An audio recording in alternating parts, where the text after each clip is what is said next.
Hi guys, welcome back to Tutorial Millennials channel.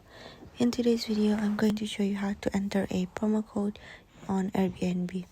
So first you pick the where you're going.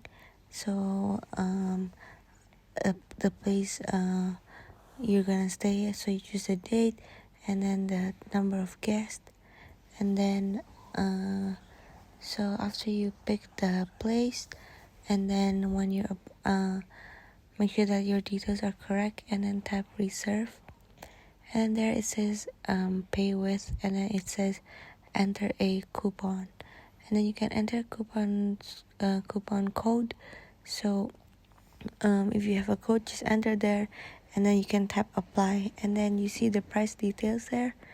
You will get a discount, and you can see the details of your price there. And then when you agree with the price and everything is all set, you can just tap request to book, and that's it. So I hope this video is useful, and thank you for watching.